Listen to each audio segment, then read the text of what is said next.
So in this video I'm going to briefly analyse what I think's going wrong with Solskjaer's Manchester United. I think there are three main areas where United are having problems, but in this video I'm solely going to be looking at their attacking movement and attacking patterns when they have the ball in the middle and final third, and I'm going to be showing you not just why United are struggling to break down deep defensive units, but what they can do on the flanks in particular to break down these sides and instantly improve their attacking play with the same personnel. If this video does well in terms of views and likes, I'll also be releasing the other two videos looking at the other two areas where I think United are struggling and how Solskjaer can improve them. I recently put out a video on whether Antonio Conte was a good fit for Manchester United, so I'll leave that video linked in the description below for you to check out after this video, and I do plan on releasing videos looking at whether managers like Zinedine Zidane and Erik ten Hag would be good fits for Manchester United, so if you want to see those videos, remember to not just subscribe to the channel, but also click the bell for notifications. So United's first main problem is their inability to break down deep defensive units, and this stems from their static positional play. So we all know that Solskjaer consistently uses a 4-2-3-1 system, which becomes a 2-4-3-1 possession shape, or in some games becomes a 2-3-4-1 if he decides to push Pogba up between the lines instead of playing with a deep double pivot as he did against Villarreal, but usually it is that 2-4-3-1, and the possession shape isn't necessarily the problem. The problem is that United's offensive players move into these positions far too early and they remain static in these positions, making it easy for the opposition side to just shift across and close up the passing lanes and stop United being able to play through their system. Now we do see some of United's offensive players changing positions vertically, with Ronaldo and Bruno Fernandes and even Pogba at times moving from between the lines to in front of the opposition's midfield. But this is just done to get themselves on the ball rather than opening up a passing lane in behind the opposition's midfield, which is what you really want to do if you are trying to break down a deep defensive unit. What United actually need is horizontal movement, players interchanging positions from the wide positions into the space between the lines, because this will make it harder for the opposition's midfield to simply be allowed to just sit in their shape and cut the passing lanes. What United lack is what I would call facilitating movements, which is when a player makes a movement not to receive the ball but to open up a passing lane to another player in behind him. This could come from having Pogba and Fernandes positioned between the lines and have them pull out into a wider position, which will either open up a passing lane straight to them or put one of the opposition players over to that side, opening up a passing lane for either one of the wide players like Sancho or Rashford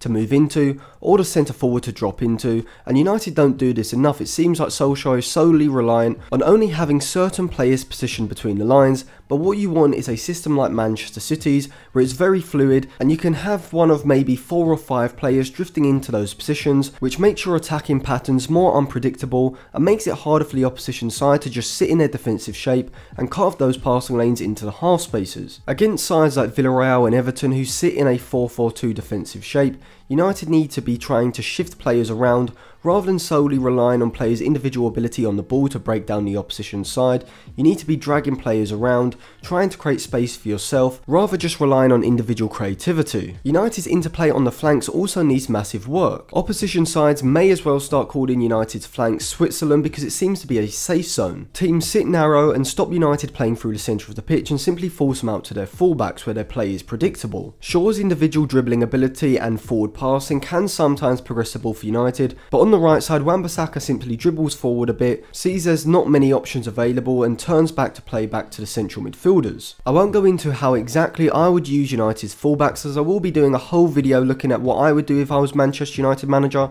and you can see the sort of system I would use, so make sure you subscribe and click the bell so you get notified when that video comes out. But briefly, United need to work on what they actually want to do when the ball is funneled out to the fullbacks. If United have the ball and they're playing against either a front 2 or a front 3 that are stopping passes going into players in central positions, they need to have the fullbacks relatively narrow so that they can circulate the ball between the centre backs and out to the opposite fullback to shift the ball over to the other side of the pitch quickly. United don't do this enough, they simply dwell on the ball far too long. The opposition side can move across, reform their shape and cut out the passing lanes into players between the lines. City and Liverpool use their fullbacks as outlets to shift the ball quickly from one side to the other, and this allows them to move the ball from one side to the other very quickly and look to exploit the opposition's lack of positional play, as the quicker you shift the ball from side to side, the less time the opposition have to shift across and get back into their shape. But also Solskjaer doesn't seem to tailor his fullbacks movement to the opposition. Against Villarreal he was using narrow and deep fullbacks, as I assume he wanted to circulate the ball around the front 2 that Villarreal were using to press United. But what would have been more beneficial if he had told the fullbacks to start off deep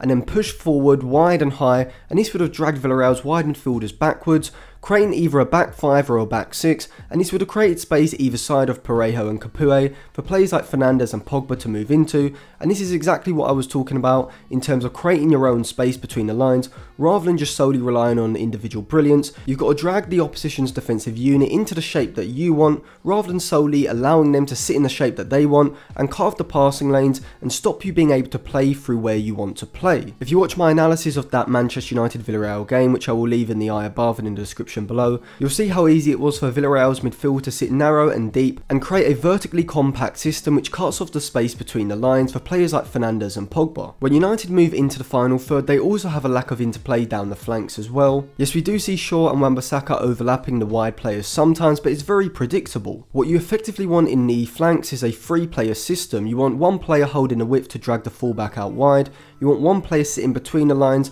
looking to pick up the ball in the half space, and you want a player slightly deeper to be able to make a third man run. Let's assume we're on the left side and we have Fernandes, Sancho and Shaw on that side. If Fernandes is sitting between the lines, you could have him drop slightly deeper, try and drag the opposition central midfielder higher up the pitch, have Sancho then move from a wider position into the space between the lines which Fernandes should have created by pulling the central midfielder upfield. What will likely happen here is a fullback will follow Sancho into a narrower position, opening up space on the flank for Shaw to then make a third man run into the space, and hopefully you have someone like Pogba or McTominay on the ball who can play a long pass, and now you have Luke Shaw running forward with the ball in behind the opposition's back line down the left side. But interplay down the flanks doesn't have to be restricted to just an overlap. For a few seasons now, Guardiola's Manchester City have used an underlap very effectively. If we use the right side for example, this would consist of having the right back playing a more inverted role, sitting in a deeper, narrower position which should draw the wide midfielder from the opposition higher up the pitch, creating the space further down the right flank. If he was to push forward down the right flank, this would pull the wide midfielder backwards and close up that space for the right winger. The right winger on that side, Bernardo Silva or Mahrez for example, will sit extremely wide, and this will give the opposition's left back a dilemma. If he retains a narrower position next to his centre back, this will give a lot of space to City's right winger, and they can simply switch the ball over and then get him running at the left back in a one-on-one. Alternatively, if he shifts out wider to take up that space that the right winger has, it creates a bigger space between the centre back and the left back, and City could then have a player making an underlapping run in behind the centre back, or the right winger himself making a run in behind the left back into that space. But it's when the ball actually moves over to that right side where the patterns of play actually begin. The false 8 on that side, which at City's best was Kevin De Bruyne, will sit in the space between the opposition's defensive and midfield lines. Because of the fullback's deeper positioning, this should pull the opposition's wide midfielder on that side higher up the pitch, creating a bigger space for De Bruyne to sit into and no player to essentially mark him and stop him being able to make the run that he's about to make. When the ball goes out to the wide attacker on that side, the fullback will confront him, and this will open up the space between the centre back and the left back, and De Bruyne can make an underlapping run into that space. The ball goes down the channel and De Bruyne would from here put in a first time cross from a perfect position. De Bruyne was and still is a world class crosser and was arguably the best crosser in the world at the time, so getting De Bruyne on the ball in this position was a lethal weapon for City, and is a great example of how Pep Guardiola's system is able to maximise each player's individual creative attributes. United could also use this underlapping pattern. Both Pogba and Bruno Fernandes are phenomenal crossers from the right side, so you could get either of these players making an underlapping run, having Wan-Bissaka retain the deeper position and Sancho pull out wide to pull the left back and create that space between the left back and the centre back for Pogba or Fernandes to make the underlapping run into.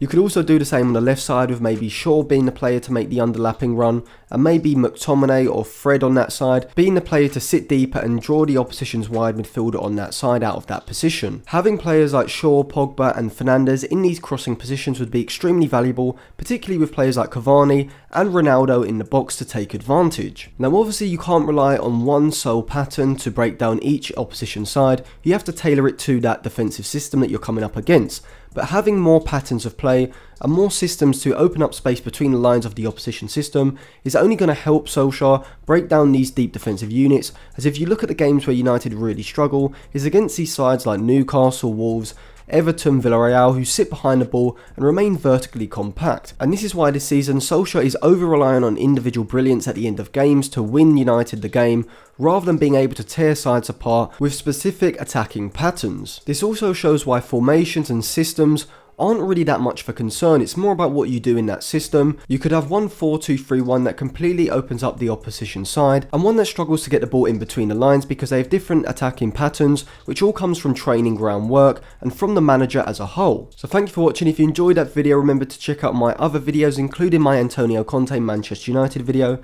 which will be left linked in the description below. Also, if you haven't already, it may be worth checking out some of my other Manchester United match analysis games, such as the Villarreal game or the games earlier on in the season against Wolves and Newcastle. So I'll leave those linked in the description as well, as it will give you a better idea of Solskjaer's offensive system as a whole. Give the video a like if you enjoyed it, follow me on Instagram and Twitter for more content, and put your thoughts in the comment section as well as giving me some video suggestions.